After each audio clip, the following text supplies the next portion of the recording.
నమస్తే, welcome to citizens pulse. నేను మీ ఉదయ్ కిరణ్. తమిళ రాజకీయాల్లో మరో శకం మొదలైందా?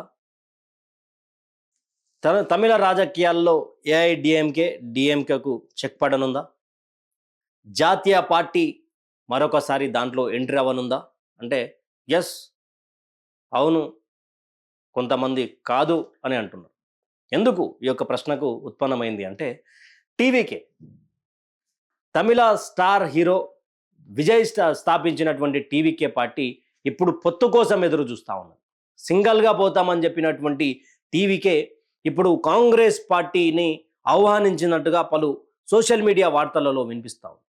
TVK hero star hero Vijay తన ప్రాబల్యం, తనకున్నటువంటి ఓట్ బ్యాంక్, తనకున్నటువంటి ఫ్యాన్స్తో గెలిచే అవకాశాలు కూడా చాలా ఉన్నాయంటూ సర్వేలో చాలా చెప్తా ఉంది.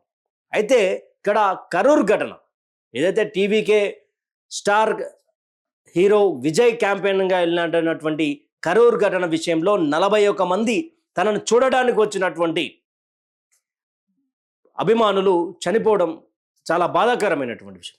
ఆ విషయంలో చాలా ఇబ్బంది గురైనటువంటి విజయ్ తను అభిమానులకు ఒక స్టార్ హీరో లాగా ప్రవర్తించారు గతంలో. ఇప్పుడు రాజకీయ నేతగా ఎదగాలి అంటే చాలా సమయం పడుతుంది అనేది డిఎంకే వస్తున్నటువంటి వాదనలు.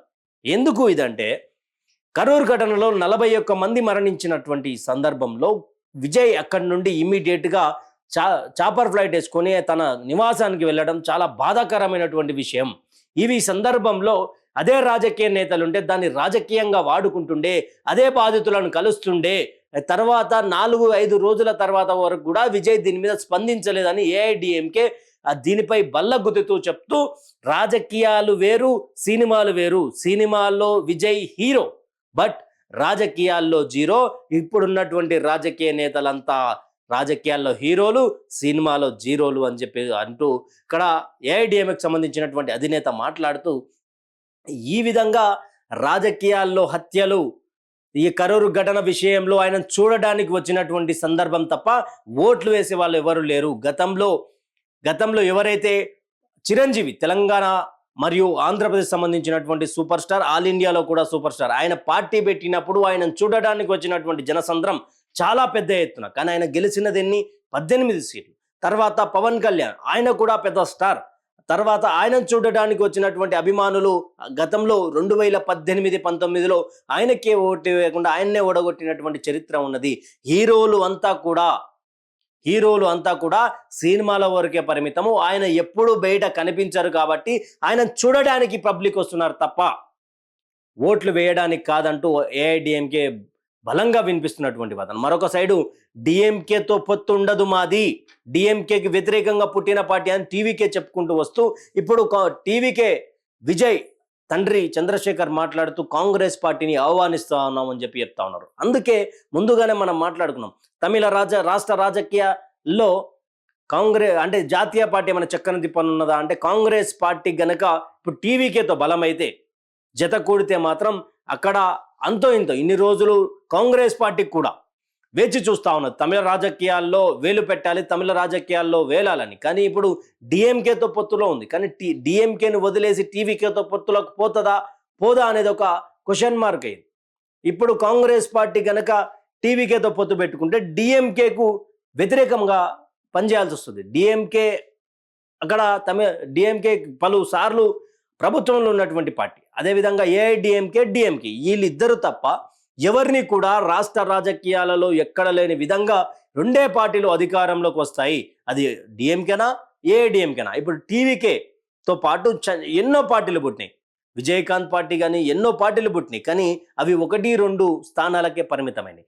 తర్వాత ఇప్పుడు జరగబోయే ఎన్నికలలో 2026 జరిగేటువంటి ఎన్నికలలో భారతీయ జనతా పార్టీకి సంబంధించినటువంటి మాజీ ఐపీఎస్ అధికారి అన్నమలై కూడా కొంత ప్రభావం చూపిస్తారని కొన్ని సర్వేలు చెప్తా ఉన్నాయి. కానీ ఇప్పుడు ఎన్డీఏ కూటమితో విజయ్ వెళ్తారా, లేకపోతే కాంగ్రెస్ పార్టీతో వెళ్తారా? డిఎంకేతో వెళ్ళమని చెప్పేసి ఆల్రెడీ ఆర్డర్ అని చెప్పేయడం జరిగింది. డిఎంకేకి మాకు పడతలేదు, డిఎంకే మీదనే పోటీగానే మేము టీవీకే తీసుకొచ్చినామని. ఇప్పుడు విజయ్ పరిస్థితి ఏంటి?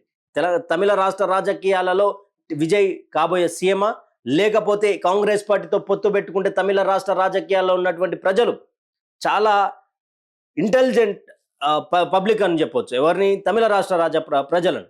ఎందుకు అంటే అక్కడ ఓటు వేసేది ఇద్దరికే, తమిళవాదమే గెలుస్తుంది, అక్కడ జాతీయవాదం గెలవదు. జాతీయవాద పార్టీలకు అక్కడ అసలు ఆ రాష్ట్రానికే రానియరు. అది కాంగ్రెస్ కానివ్వండి, అది భారతీయ జనతా పార్టీ కానీ కాంగ్రెస్ పార్టీనన్న కొంచెం దూరం పెట్టే పరిస్థితి ఉంటుంది. కానీ భారతీయ జనతా పార్టీని ఎందుకు కొంచెం దగ్గర తీసుకునే పరిస్థితి తీసుకొస్తున్నారు. ఎందుకంటే గతంలో కాంగ్రెస్ పార్టీకి సంబంధించినటువంటి ఒక నేత తమిళులను చంపారు అనే ఒక పెద్ద ఆరోపణ ఉన్నది. అక్కడ కూడా కొన్ని సందర్భాలలో టీవీకే మరి ఇక్కడ ఎన్డీఏతో కలుస్తారా, కాంగ్రెస్తో కలుస్తారా అనేది ఒక ప్రశ్న అయింది. కానీ ఇప్పటి వరకు రాష్ట్ర రాజకీయాలలో జరగనటువంటి ఒక పెను మార్పు అయితే తమిళ రాష్ట్ర రాజకీయాల్లో జరగబోతుంది అనేది సర్వేలు చెప్తా ఉన్నాయి. ఇక్కడ విజయ్ గెలుస్తారా, ఓడుతారా అనే ప్రశ్నని ఉత్పన్నం చేస్తూనే విజయ్ ఓడినా గెలిచినా అక్కడ ఒక మార్క్ను అయితే విజయ్ చూపిస్తారు అనేది కూడా విశ్లేషకులు చెప్తా ఉన్నారు. మీ యొక్క కామెంట్ని, విజయ్ టీవీకే పార్టీ అధికారంలోకి వస్తుందా లేదా, కానీ ఏ పార్టీ పొత్తు పెట్టుకుంటే ఎవరితో పొత్తు పెట్టుకుంటుంది అనేది మీ కామెంట్ల రూపంలో చెప్పండి. Thank you for watching. Stay tune with citizens pulse. నేను మీ ఉదయ్.